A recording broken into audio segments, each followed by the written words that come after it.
How's it going, everybody? Welcome in to a late night edition of the Mavs Step Back Podcast. I'm your host, Dalton Trigg. You can find all of my written work at DallasBasketball.com. You can find the podcast itself at DallasBasketball.com, or you can go and subscribe to us anywhere you listen to your podcasts, especially on YouTube. Be sure to go there, hit that subscribe button, leave us likes and comments, give us your takes in the comment section.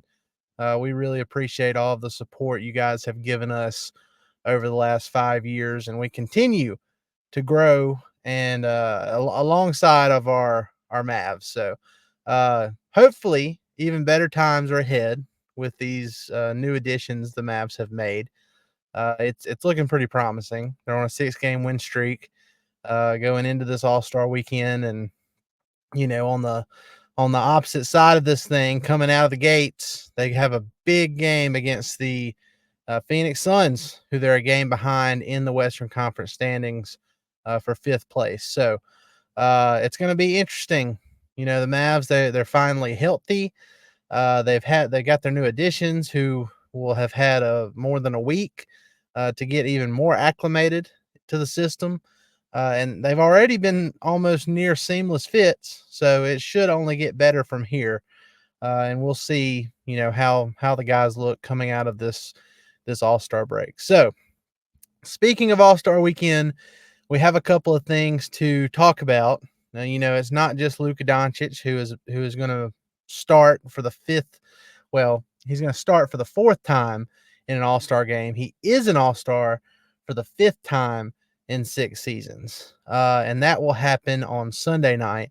At the time of this recording, this is very late Saturday night. So, but it's not all about Luka Doncic. Mavs rookie center Dereck Lively II, who was a guest on this podcast during Summer League last summer. Very nice guy. If you if y'all missed that podcast, y'all should go back and listen to it, because after I went back and listened to it, and I mean, Drew and I said it at the time when it was happening, that the guy's maturity was off the charts for someone who was 19 at the time. He just turned 20 years old now.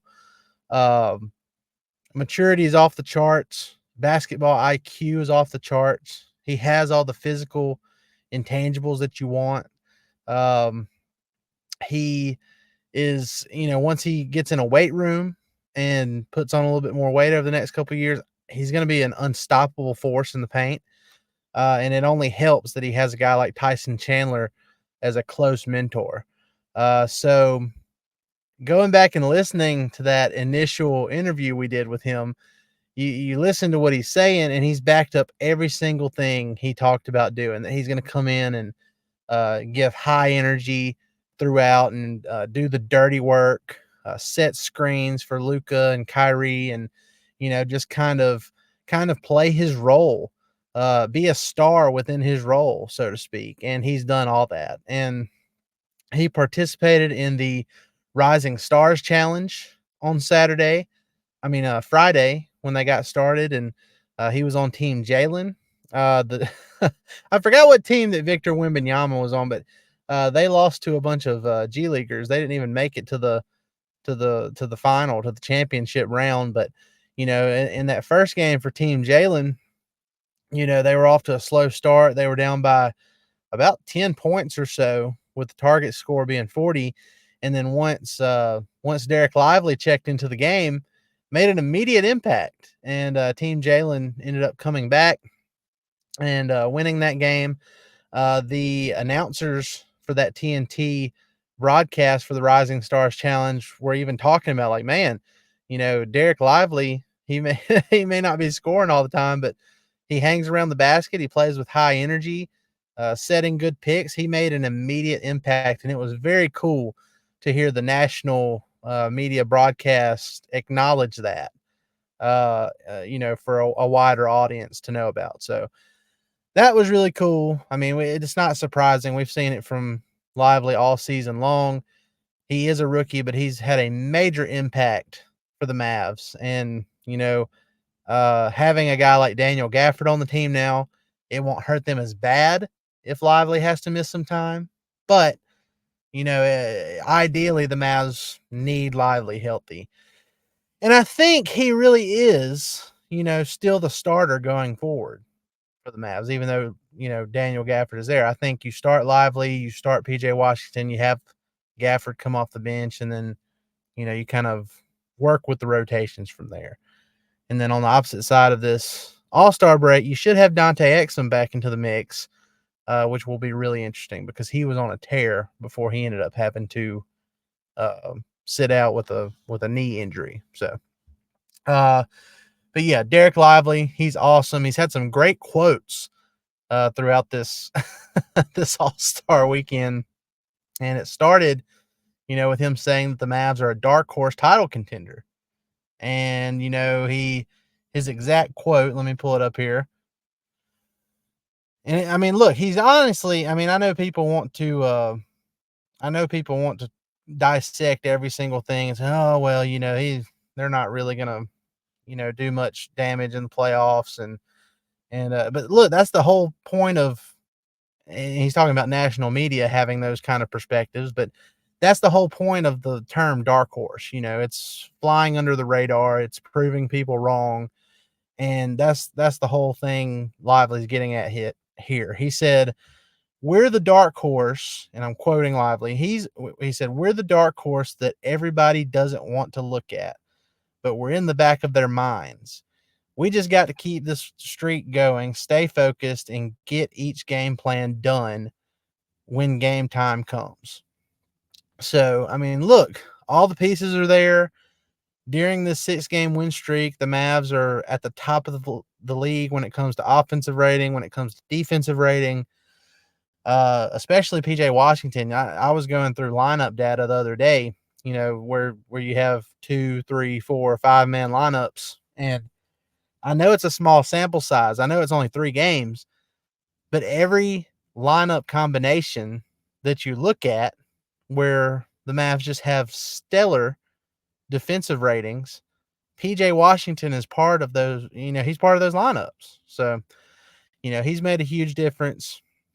When you have stars like Luka and Kyrie who can fill it up, and you have guys who are willing to play within their role, accept their role, and they're happy to be in that role, that makes a huge difference. Huge difference. And, just kind of branching off uh, that point about accepting your role. And since we're still talking about Lively here, he also had some comments in response to what Grant Williams had to say following his first game as a Hornet. There were and for those who don't know, I think I talked about it a few pods ago, but for those of you who don't know, so the Hornets are also 3-0 since the trade. Now, they haven't played great competition. It's been one of those things where it doesn't seem like what the Hornets are doing right now is sustainable. I mean, look, congratulations to them on winning the games that they've won since the trade deadline. But I mean, in my personal opinion, I just don't know how, even if you're a Hornets fan, and I get it, you've had a rough year, seeing 3 consecutive wins is just like super exciting. I get that. But long term, I don't know how you can look at, being excited for Grant Williams, Seth Curry, and Davis Bertans going forward. I mean, and I don't mean that as a dig or as a, trying to be an ass or anything, but I just don't see it. I don't see how you have future excitement. Like there's high emotions after the trade deadline, and Grant Williams is wanting to prove everybody wrong now because of how things ended in Dallas and all that good stuff. But long term, I just don't think it's sustainable for them. Meanwhile, on the other side, you have PJ Washington and Daniel Gafford in Dallas. I think that's extremely sustainable because they're not even, they're not even playing up to their full potential right now. And you're playing alongside 2 stars in Luka and Kyrie. So, it is what it is. But anyway, following that first win that Grant Williams had with the Hornets, he came out and made a comment that was kind of taken as a shot at Luka or the Mavs in general. Now, obviously, he didn't say that, but I mean, there was a lot of speculation, and apparently the Mavs, felt the same way based on what Dereck Lively had to say. But Grant Williams' quote was, "It's great to get a win for the city and play for the jersey that's across your chest, not on your back. Everybody touched the ball. We trusted each other, a team that never played or practiced together. Every single person seemed like they had each other's back." Uh, I mean, he didn't straight up come out and say it, but I mean, it's not hard to read between the lines there. I mean, there's been reports that, I mean, nobody's saying that Grant Williams is a bad guy or anything, but he was kind of annoying, and that's what the reports. I'm not saying that personally. I mean, look, we've had Grant Williams on this podcast before. Super nice guy. Really enjoyed talking to him. I thought he was going to end up being a pretty solid addition to this Mavs team, but for whatever reasons, he just didn't mesh well with this team. And Tim McMahon, he he's the one that came out and said that it was yapping is how he put it, was one of the reasons that they moved on from Grant Williams, and he just wasn't in great playing shape to start out the year either. So. But anyway, Grant made those comments. Mavs Twitter was in an uproar over it. And then Dereck Lively was asked about this at All-Star Weekend. He was asked about those comments, and this is what Lively had to say about it. He said, "Just going out there, why would I want to shoot a three if I give the ball to Luka and Kai, and they're going to knock down a step back three or a sidestep three? Having players like that, you just have to play basketball, not going out there focusing on the name on the back of your jersey, focus on the name on the front of your jersey." So very clearly, the last line of that, he was very clearly noting what Grant said. So I don't know, man. There might be a little bit more under the surface there than what we know of. So it is what it is. Hopefully, that'll bring some type of closure to it. The Mavs still play the Hornets later this season in Charlotte, so that will be a really fun game. It might not be very competitive, knock on wood, but from a storyline standpoint, it might be pretty fun. It's going to be Grant Williams Super Bowl for sure, since the Hornets definitely aren't going to the postseason. So maybe the Mavs end up resting Luka for that one just so he doesn't get hurt. I don't know. We'll see. But I can see that one being fun, at least from a storyline perspective. So, all right, guys. We are going to now move into talking about the All-Star Weekend activities. Also, we already talked about the Rising Stars Challenge. Now, the Mavs didn't have any participants on Saturday night, but Mac McClung, he defended his dunk title. Damian Lillard, he won the 3-point contest. You had Steph Curry and Sabrina Ionescu. Leonescu. I think I said that right. I'm sorry if I butchered that.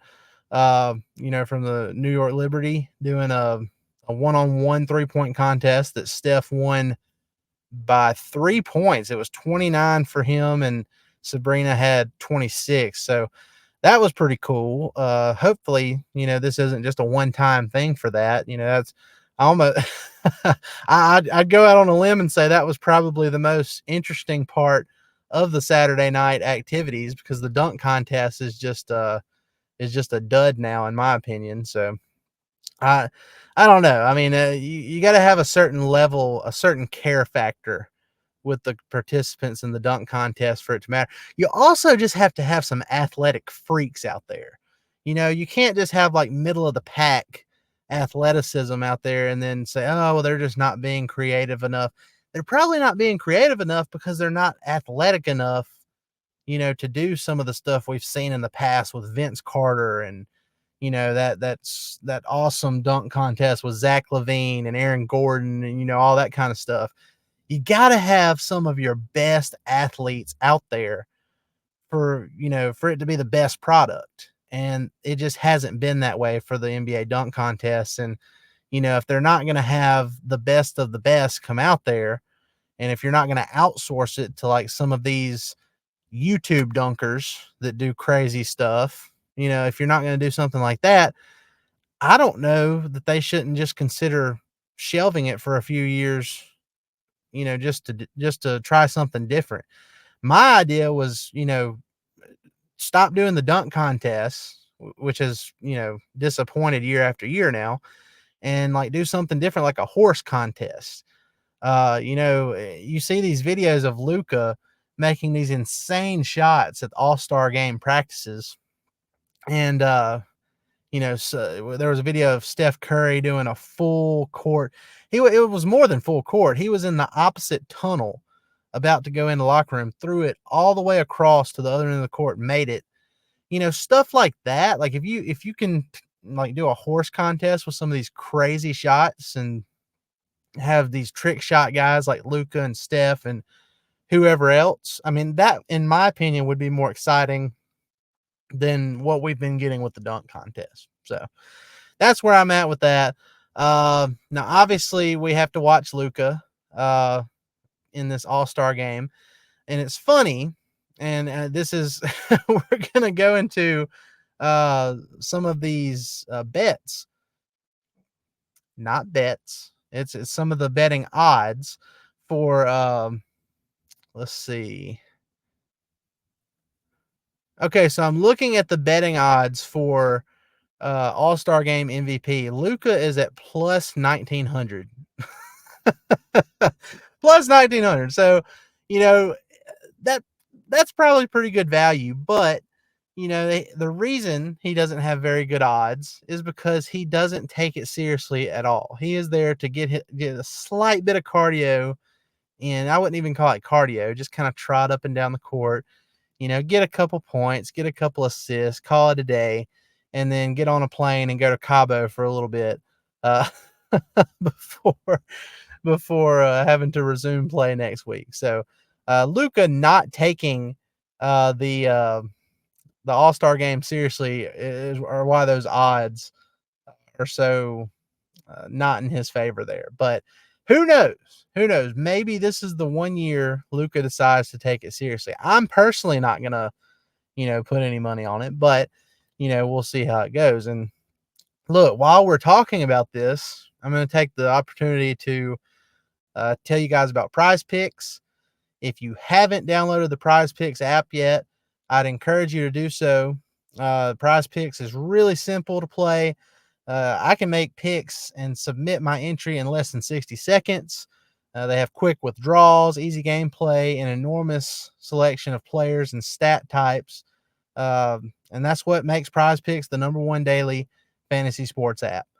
And look, just like with those All-Star MVP odds that I talked about a few minutes ago, Luka isn't even on the on these contest entries on Prize Picks, and that's probably because it's just so hard to predict an over under for him because you don't know what you're going to get like from an effort standpoint. Like I don't blame Prize Picks at all for not having Luka props on here. So, with that being said, I'm still going to make 5 picks for a contest for the All-Star game. And here's what I'm going with. So Steph Curry over under or more or less 21.5 points. I'm going more there. I just think, he I can, it's hard for me to imagine unless he just doesn't play enough that he doesn't get at least 22 points in this game. We've seen him almost set the record for points in a game not too long ago. So, with his 3-point shooting, I definitely think he will get to that 22 points. LeBron James, he is 39 years old. He's in his 21st season. His points are 19.5, and I'm going more there as well. Um, This could be one.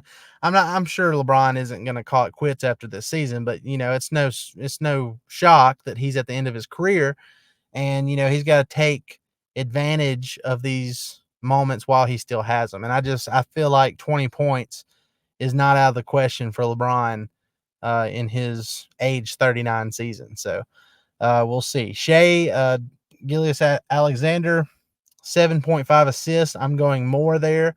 I don't see him scoring a lot in this game, but I can see him distributing a lot and throwing a bunch of oops. And if Luka was listed on here, I might take the over for him doing this as well, but alas, he's not on there. So, but still, I could see SGA doing the same thing, racking up a bunch of assists. And then Jason Tatum, 4.5 3-pointers made.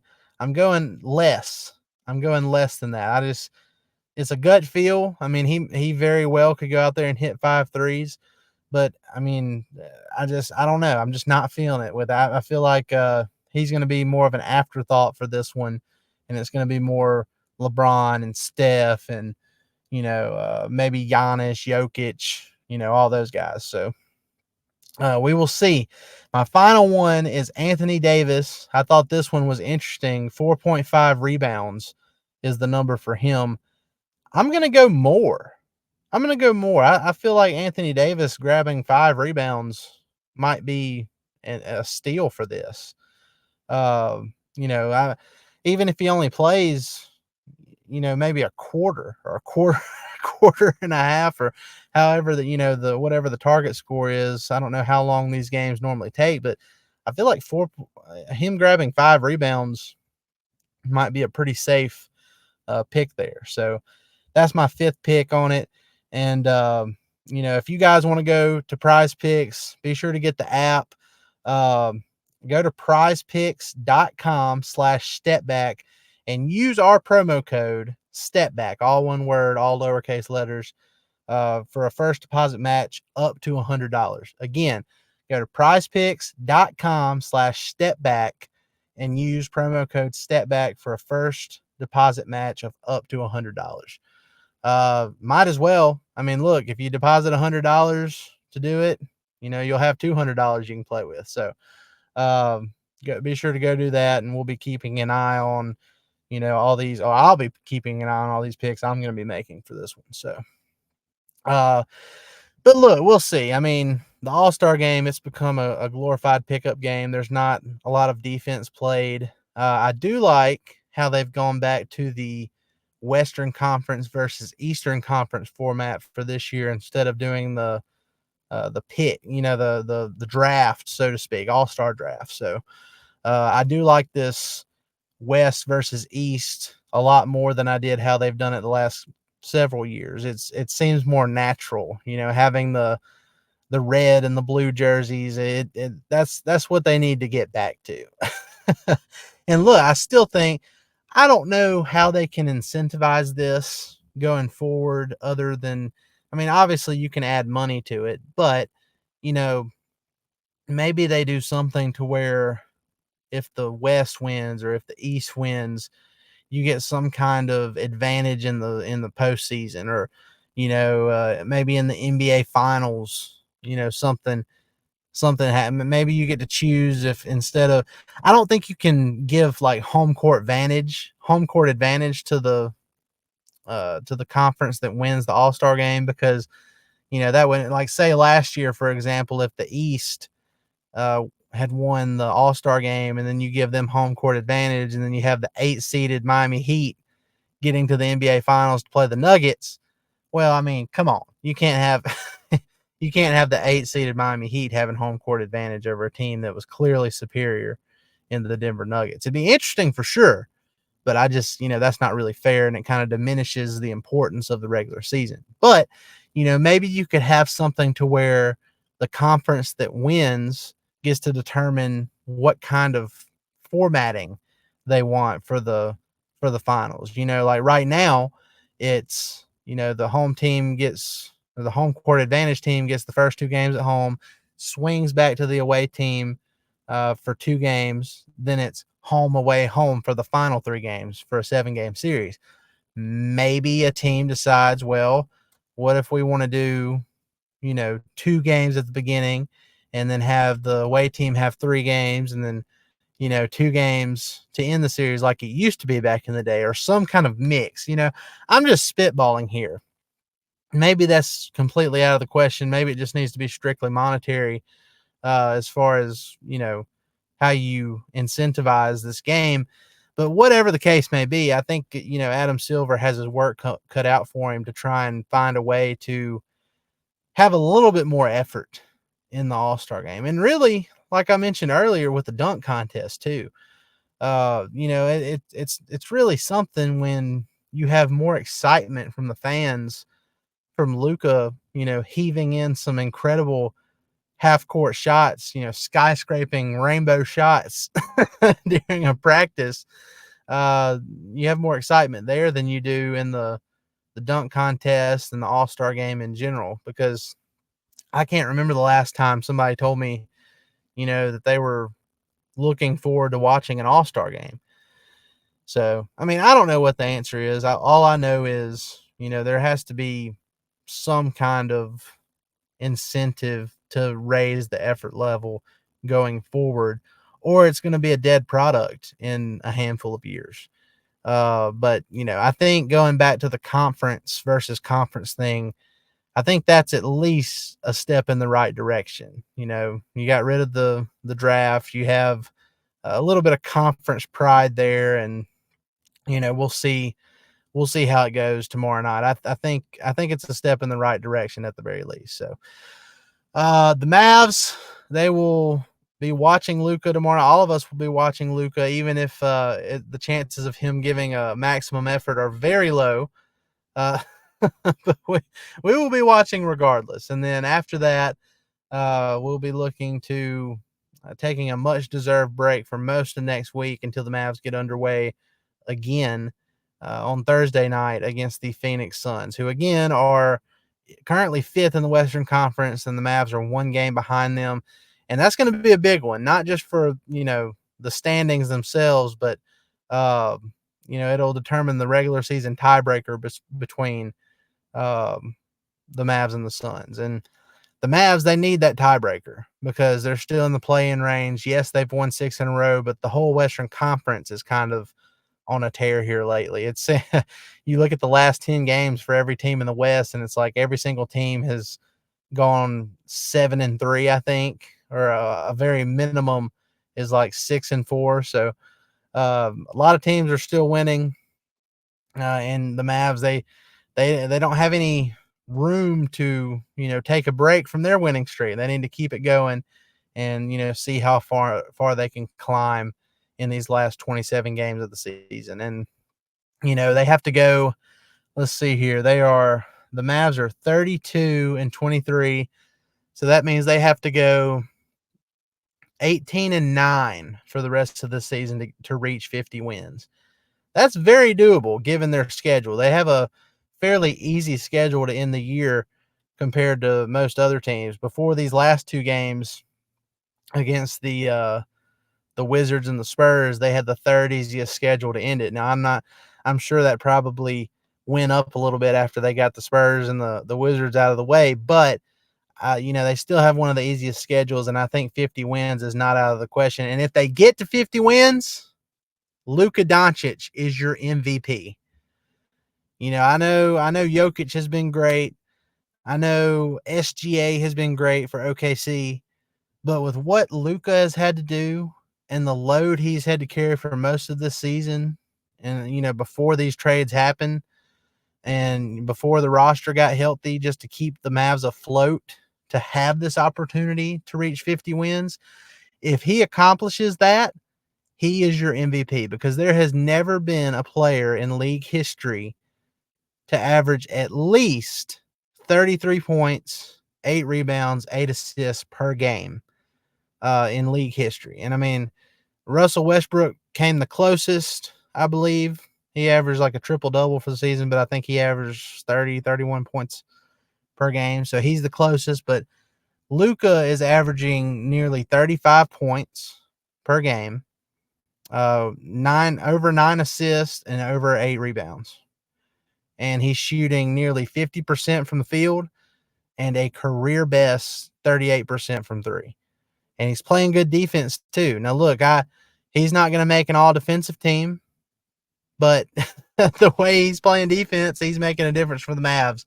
And if you ask Luka himself, he'll tell you he feels like he deserves some all defensive second team votes at the very least. I don't think that's going to happen, but if he continues this effort and continuity, with this going forward, he might work his way into that.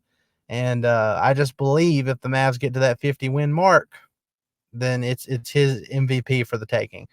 And then the Mavs, the funny thing is 50 wins might not even be enough to to get the Mavs into that top four. They might still top out at fifth if they got 50 wins. There's a chance they might still be a play-in team with 50 wins if the West keeps going at the rate it's been going. But I just think if they reach 50 wins, it's going to be hard for voters to look at what he's done statistically this season and the turnaround the Mavs have had and say, oh, yeah, he's not MVP. That's very hard for me to see happening. So we'll see how it goes. Everything is set for the Mavs to have a great end of this regular season. They just have to go out and execute. They have to go out and take it. It's there for them. They just have to go take it. So, guys, look, I appreciate y'all coming in here and listening to me ramble for about 30 minutes or so. I hope you've enjoyed the All-Star weekend, even if the dunk contest was kind of a dud again. There were some good ones in there. Mac McClung, he's pretty solid. I'll give him his props where props are due. But overall, I hope you've enjoyed this All-Star weekend, enjoyed watching Dereck Lively make an impact in the Rising Stars Challenge, and I hope you enjoy watching Luka mess around in the All-Star game tomorrow, and maybe he'll surprise us and finally give a decent effort for once in these games, or have a full court heave shot go in or something entertaining like that. So we'll see. But guys, be sure to like, rate, and subscribe on all your favorite podcast platforms. Hit that subscribe button on our YouTube channel and leave us comments in the comment section of the YouTube video. We want to hear your takes. If there's something you disagree with, there's something you agree with or want to add to, that I've talked about on here, let me know. I want to hear from you guys. So appreciate it, y'all. Y'all have a great rest of your weekend, and we will see you next time, probably a week from now. Since the Mavs are off until Thursday, I too am going to take a little bit of a break, and then we're going to come back recharged and ready to finish out this season strong. Thanks, guys. We'll see you next time.